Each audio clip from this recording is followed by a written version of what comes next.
My name is Liz and I'm a member of the clinical education team. Today we're going to do a complete evaluation specific to a social worker or a therapist or a psychologist or any non-prescribing clinician. This note is also known as a biopsychosocial assessment. In order to get there from the patient's chart face, we're going to click on this button, Complete Assessment.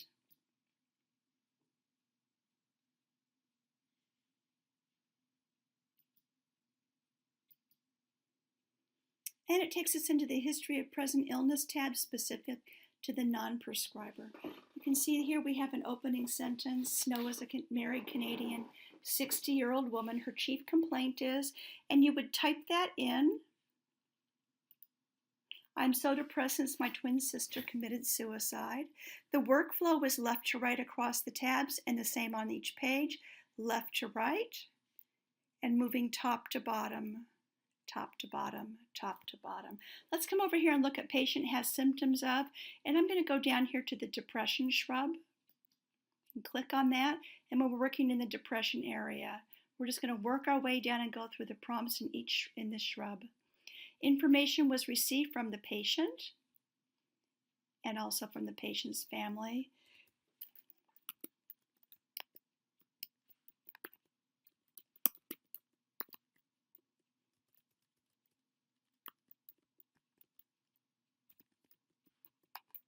Sister Joanne White. Let's talk about the history of her depression. Is there a precipitant? There was one described. It was the death of an important person in her family. The speed of onset has been rapid over the last couple of days. When depression occurs, she says it's chronic. Has she ever been depressed before? And she says no.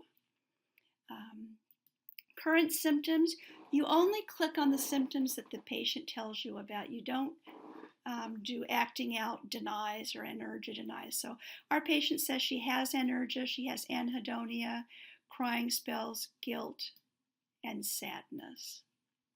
Let's come over here and talk about suicide. And she says she is not suicidal. We can go back. Okay.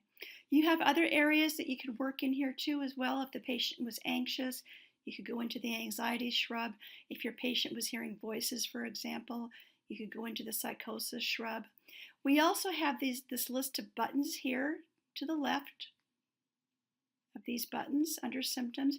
And if you click those, they'll put a nice sentence into your program. So let's click the top one here.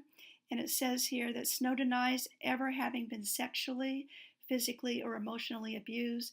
She denies ADHD. She denies anger problems, etc. Let's come over here and go to the past psychiatric history. We have several history tabs here. If this was a follow-up complete evaluation, in other words, if somebody else had done this evaluation before, you would have information in here already that you could just review and then use the addendum button to add information yourself. Or, since this is blank, we're going to come over here and just work our way down. And I'm going to say that to ask her if she has a history of withdrawal, she says, no, I don't. Has she ever been hospitalized before? She says, no. Has she had outpatient treatment? And I'm going to say she did receive outpatient treatment in the past for the condition of, let's see here, depression. Has she been suicidal or self-injurious in the past? Maybe she's had some self-injurious thoughts. We can put that down here. If she has substance abuser, she denies that. Any indication of medication noncompliance for psychotropic drugs, and I'm going to say she denies that. There's no history of medication noncompliance. If your patient had been on psychotropic drugs in the past, they're all listed here under the psychotropic medication shrub, from Abilify all the way down to Zyprexa. You could just click on the medications that your patient has been on in the past, and they will show up right here. Instead of clicking on all of these, I'm going to erase that. If you click on a button and you make a mistake, you can highlight it like I've done and then push delete on your keyboard or right shift and click the cut button. I'm going to come over here and say she's never been prescribed psychotropic medications. Let's go over here to the medical history. Just as an example, if it's completely negative, you could come over here and click negative medical history and it would put in a nice paragraph here for you. Medical history is negative, and Snow has no history of seizures, injuries, operations, or hospitalizations. Now let's erase this and go forward and do a little bit of work in here. So if she has had an infection or a disease before, you can go into this area. Maybe she's positive for MRSA. You can come down here to infection or contagious disorders and roll our way down here till we click MRSA positive. And it says details are as follows.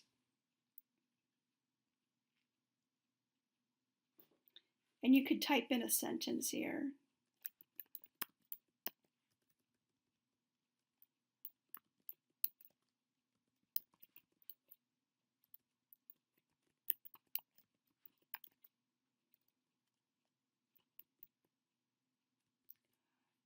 Let me just start this over.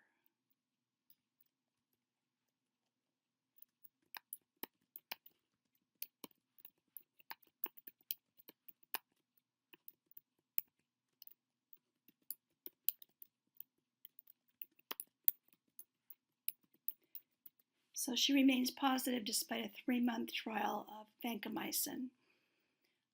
Okay, we can come over here and talk about her past surgical history. Maybe she had an appendectomy in 2006. I'm just putting the year in.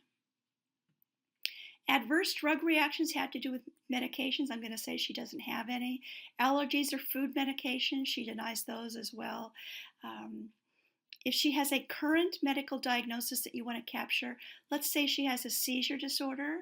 The center column lists body systems, alphabetized. I'm looking for neurological. And under here I would find seizure disorder, and I could just click the button to put that in. Current medications, these are non-psychiatric medications. This would be something to treat her seizure disorder. Once again, I'm going to come down here to neurological, and I find Dilantin. And I can use one of our custom buttons that I've created up here to say that she is compliant with her Dilantin. Reproductive history, important for female patients. If you'd like to know if she's pregnant and she says yes, she is, you can click that here, but I'm going to say she denies pregnancy at this time. Okay, we also have a pain scale. If your patient has acute or chronic pain, you can come in here and say she has current pain. The location of her pain is in her upper back, her lower back. The severity of the pain is moderate. It interferes with concentration only, and you can see that the cursor here is smack in the middle between no pain and unbearable pain. If you had clicked very severe pain, the cursor would be over here closer to unbearable. The timing of the pain is maybe it's after exertion. The quality of the pain she describes as sharp. Frequency and duration, several times a day, and it can last for up to several hours. It's worsened by perhaps certain positions, relieved by, maybe she's tried acupuncture. You ask her if the pain is controlled and she says no, it is not. And then on a scale of 1 to 10, with 10 being the worst, maybe she describes her pain at being an 8. Okay, we can come over here to social history, and this is where you'll probably be doing a lot of your work. High-risk psychosocial behaviors. Let's take a look at those options, that shrub option at the top here. We have lots of options here. Maybe family negativity is present and puts her at risk for noncompliance with mental health services. If she's suicidal, for example, does she have weapons in the home? If they're present, and even if she says the weapons are secured or the family says that, ICANotes puts down this extra sentence, details are as follows. And I'm going to use a custom button to say that the family states that the lethal weapons are under lock and key. We can come down here and capture information about her relationship or marriage. I'm going to say she's been married or partnered once. The current relationship length has been for more than 5 years. The current quality of her relationship is tolerable. If you want to talk about how many children are in the relationship or partnership, you can come down here under everyone and go to children and say that there's one child from the current marriage and maybe one child who is deceased, for example, or who is adopted. If you want to talk about coping strengths for your patient. I'm going to come down here and we have a whole lot here. I'm going to pick out cognitive and say she's intelligent, verbal, and artistic. You can talk about her education history and her employment history or family of origin, housing, for example. I can say that she owns a condominium in good repair in a safe neighborhood. And you can put down that she lives with her spouse. Okay. If you want to talk about leisure activities or her military history or her personal goals, feel free to do that. Strengths and assets, substance abuse, she denies a history of that. I'm going to just go ahead and click that. Trauma history. If she's recently been in an automobile accident, for example, you click this button and put down the details.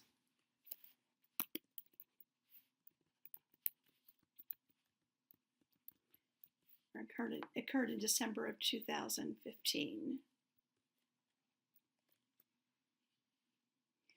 We're going to move forward into the family mental health history, and we might remember that she has a sister who committed suicide by jumping from a high building. She has a cousin who was hospitalized for depression on the maternal side of the family, and otherwise the family history is negative. Moving forward into the mental status exam, this is the same mental status exam that you will be using in your psychotherapy notes. Let's take a look here. Talking about appearance, I'm going to say today she's glum, she's distracted, she's disheveled, and she looks unhappy. Her speech and language are not normal. Maybe she has a stutter. I'm going to go into the C list and say that she stutters. Her speech is defluent, Snow stutters. And I'm going to say that we didn't test for language skills today. We'll leave that for the psychiatrist to do. Okay.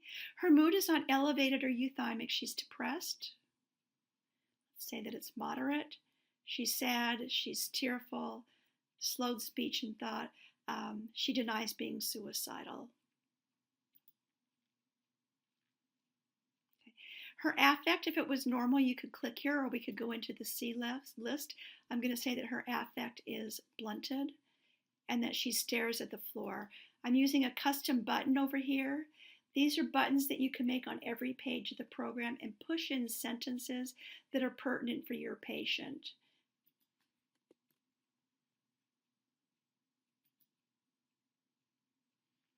She's not psychotic, so I'm going to click the no psychosis button. She's not suicidal. She's not homicidal. I'm going to skip this area and her IQ. Let's go down and talk about insight and judgment. I'm going to say her insight is fair, but her judgment is good because she made an appointment to come in and see you. She knows that she's not doing well. Anxiety, she has signs of anxiety, and we can actually look at the list. And what are we observing? Anxiety is present. She has an exaggerated startle response. Her attention span is distracted, and her behavior is otherwise normal. She's not withdrawing from drugs or alcohol. You can skip these areas. This is for psychiatrists. We're going to come over here to the Finish Initial tab. And instructions, recommendations, and plans. I have a lot of custom buttons here that I can use with this area. I can also expand this area so you can see all the custom buttons that I have. But I would like to start over here on the left side and say that I'm treating her maybe in a clinic or an outpatient setting, or if you're in an inpatient setting, you could definitely pick this button right here, psychiatric hospitalization. We'll just leave it with outpatient right now. I'm going to say that you're offering her crisis-focused therapy and supportive therapy, and perhaps you've had her contract for safety. You can use a custom button to signify that.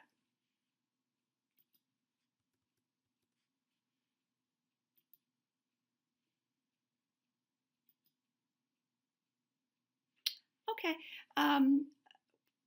We're not going to do a psychotherapy note because that typically isn't done in the initial assessment, but I do want to point out that the medical history that you've entered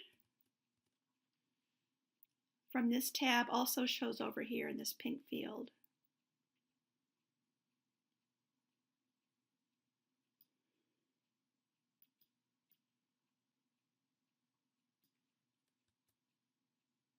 Notes and risk factors come forward from the program itself. She has a history of medication noncompliance, no known history of adverse drug reactions. You can type something in here if you need to. Just as an example.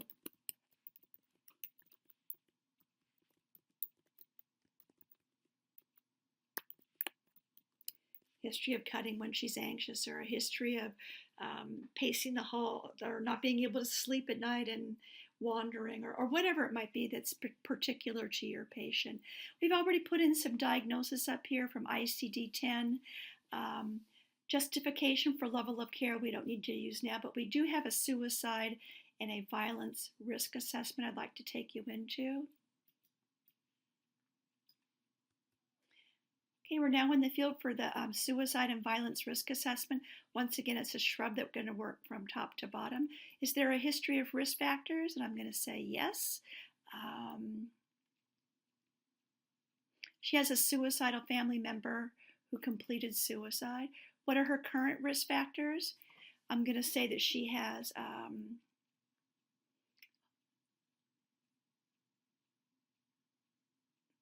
access to lethal weapons, suicidal ideas, and you can go down and detail those ideas that are periodic and their wishes only. Protective factors that she has, let's say her family support and maybe her relationship with your team. The risk of suicide is low and the risk of violence is absent or very low. We can just put that down. Okay. Maybe you want to follow up with her if you're in the outpatient setting in 1 week or earlier if needed. If you're a therapist working in the in or outpatient setting, you might want to put down the start and stop time for therapy. Let's say this was a 60-minute session that started at 11 o'clock and went until 12 o'clock. Okay. We're going to go ahead, and if you code your notes, you can click over into the Enter button, and under the second column here, Psychotherapy and Other Services, just do a drop down, and I'm going to call this a psychiatric diagnostic interview.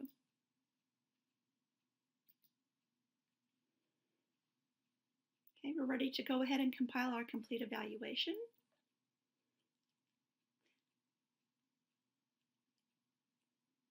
Anytime you make a complete evaluation in either the inpatient or outpatient setting, the program is going to ask you to identify where you're working or what kind of evaluation it is and who you are.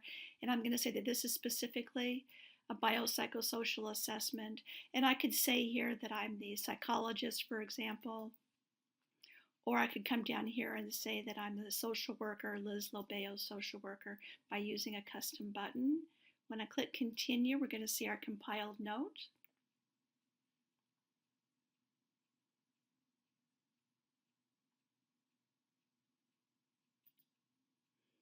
You can scroll down and see we've captured a lot of really nice information very quickly. The only thing we have left to do is electronically sign this note.